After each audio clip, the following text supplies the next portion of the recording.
there, my name is Beck, and you're Rabbi from another planet. Please like, share, and subscribe, and ring the little bell. Ring that little bell so you are notified when new videos drop. So this is a bit of a new segment for my channel. I'm starting to do contemporary comic book reviews now. I write and draw comic books. I very much love comic books. I kind of fell out of love with comic books about 5 years ago. I like the US comic books. Because the quality, I just really noticed dropping. I wasn't that invested in it that I put it together and go, oh, they're using it as a platform for their insane politics, you know, and I kind of just floated away. So I haven't read any like mainstream US comic books for a number of years, and so I'm completely out of the loop. So I'm starting off with this one over here. It's Swamp Thing. The reason I start with Swamp Thing, this is a title I read. It was very important to me. Like I grew up. This was like my entry point into US comics. It was Alan Moore's Swamp Thing, issue 37. It was the one I think where Constantine is introduced. So like, you know, I followed it for quite some time. I followed the whole Alan Moore run. I stayed on board for the Rick Veitch run, which wasn't very good. Let's be fair, it wasn't very good. And I dipped in and out. I saw the Mark Millar run a little bit, and who was it? Mark Millar and was it Bendis? No, it wasn't Bendis. I can't remember. And then the New 52, I was kind of interested in that. I love the artwork on that, and I thought that was actually the strongest run since Alan Moore. But as I said, I am completely out of the loop of the politics of everything involved within the comic book industry. So I'm going into this with I hope fresh, and I'm trying to be reasonably unbiased. And look, my quick review, my bottle review, not bad. This one wasn't bad, not great. Listen, I'm much more used to reading longer books right now because again, I'm out of the whole going to the comic book store every week and picking up a stack of floppies, right? I am out there. So this was like, whoa, it went by very quickly. I think there could have been a little bit more meat to the story. I'm used to like Comicscape books, which are normally fast, normally bigger, and I think normally a little bit better, because there's a lot more passion behind it.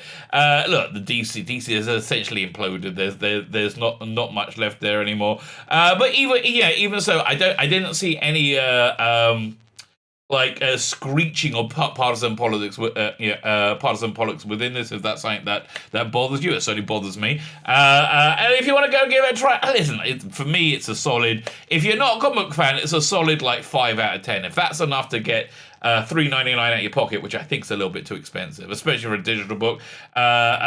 Great. If not. But I'm going to be going to in much more review. Before we get into it, can you hit the like button? Freaking awesome! I really, you know, again, even if you hate this review, hit that like button. That'd be awesome. Hit the share button. That's also great. Hit the subscribe button. And when I say hit it, you can like lovingly caress it. That's also fine. You hit the subscribe button and go and check out my Indiegogo, guys. I said I write and draw comics. I got an Indiegogo running right now. Go check the video notes right there.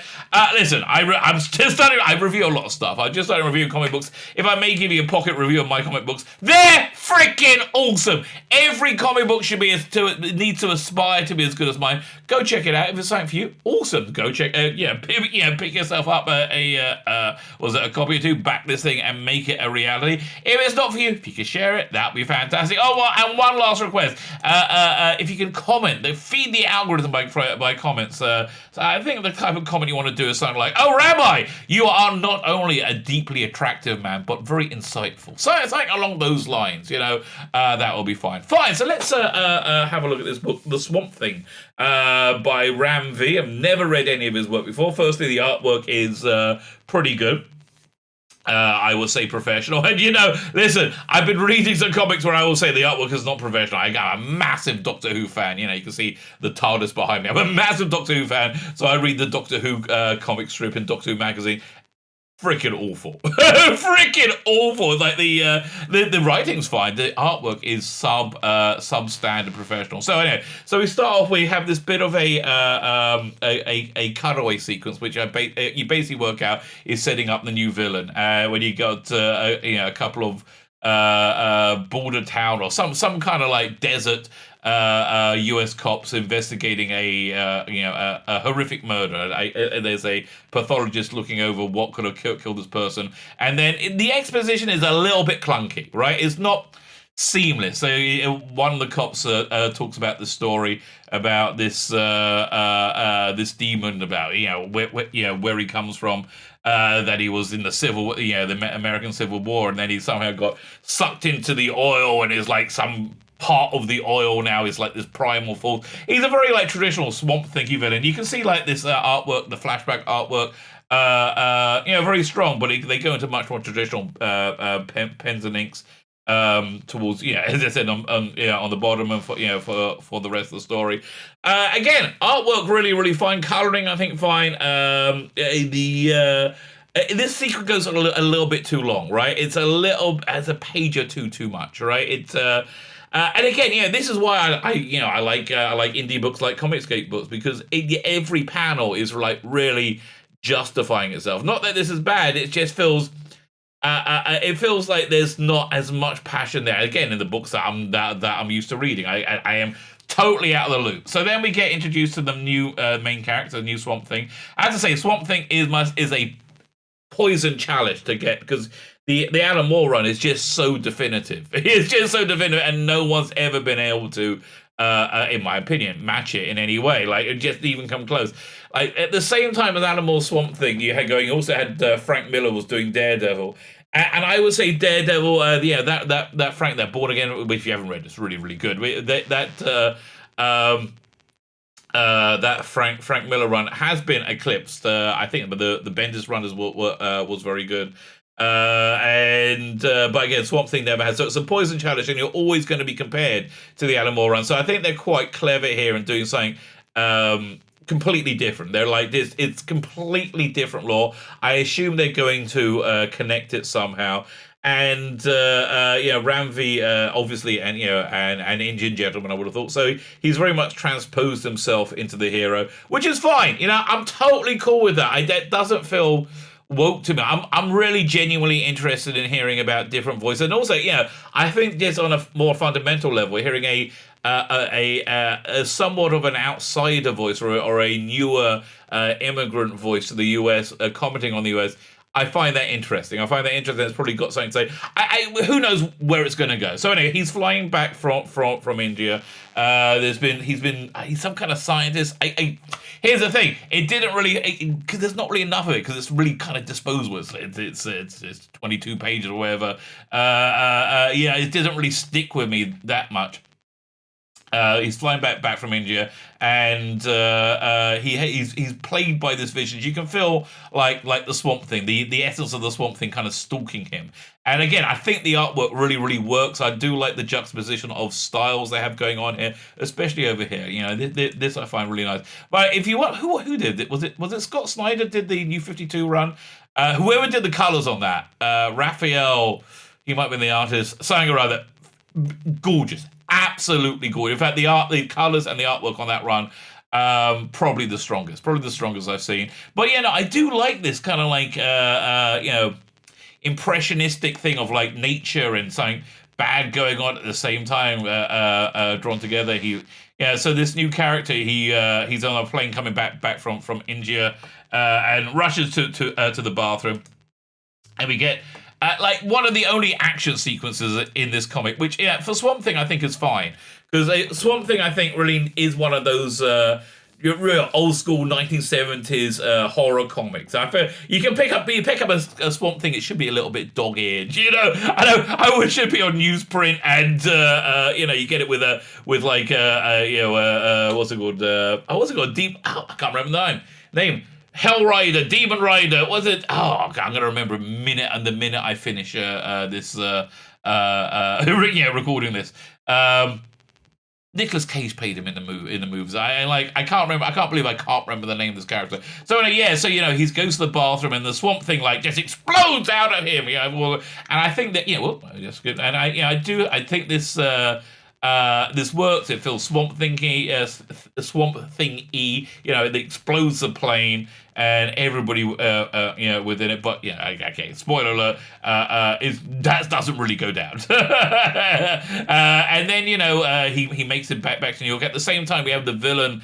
Again, very very Swamp Thing-esque villain. This demonic, like skeletal man. decomposing man, somehow infused with the oil of the of Texas or wherever it is, of the area. Back in New York, he's with his girlfriend. I think it's his girlfriend. And again, the exposition is a bit clunky. He talks about he went to India because of he was promoted for something with his job. At the same time, his father was dying. Yeah, he just came back from being bereaved from his father. I like that. I think that adds a bit of dimension to the character. And again, you just feel like this the Swamp Thing entity stalking this character, that's a kind of foreboding horror. Ghost Rider. Oh God, that was painful. Listen, if you're not in your 50s, this is what you got to look forward to. Just as an aside, if you're not in your 50s, you think when you're young that if you live to excess, as I certainly did and still do to quite a lot of it, live to excess, you think you're just going to party so much you'll explode, party, and just explode with drugs, sex. That's not what happens. That's what you just have a somewhat increased degeneration for the second half of your life. From 40 onwards, not a lot works, including in memory. So Ghost Rider. Again, I do want to point out the artwork. I think it's listen, if I was writing this book, I would be happy with this artist, right?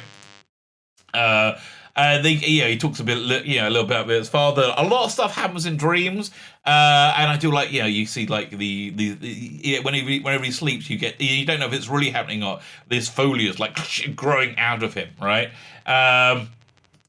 At some point towards the end of the book, he's called over to again the other side of America, and he grows out of a cactus, and he has no idea what's going on. Whereas this supernatural villain does have a much better idea, and the book ends up with a little bit confusing. Yet the Swamp Thing's kind of repelled by this villain, and then the guy who's the new character who's in New York, he comes out as a fleshy form out of a tree. That I don't think works very well.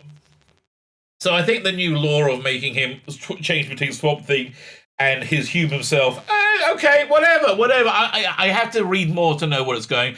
Again, it was just very, very throwaway, very quick. I'm used to longer books. Again, as a newbie, I will give this I'll give it a 5 out of 10. If that's enough to get the money out of your pocket, go ahead and buy it. If it's not, it's not. Not embarrassing, not lecturing, not woke. It's trying to be an entertaining story. Just for me, that this format, I think, has had its day. You know what? What has not had its day? This format for comic, my comic book Indiegogo. Go check it out now. Listen, I'm not going to guarantee you that you will be develop an insane amount of sexual magnetism if you back this Indigo. I'm not going to guarantee that to you, but people have told me that has happened. They say, Rabbi, I backed your comic book, and suddenly I'm beating them off with a stick. And beating them off could be a bit of a euphemism, or it could be. So again, I'm not going to guarantee that, but listen, somebody else back to the other day, they just said they won $1 billion in the lottery. I don't know if they're telling the truth, but I am getting reports. Of incredible amounts of blessings falling upon the heads of anybody who's backing my book. So go on, give it a check out today. My name is Cedar Beck, and you're Rabbi from another planet. Please like, share, and subscribe, and ring the little bell. Ring that little bell so you are notified when new videos drop.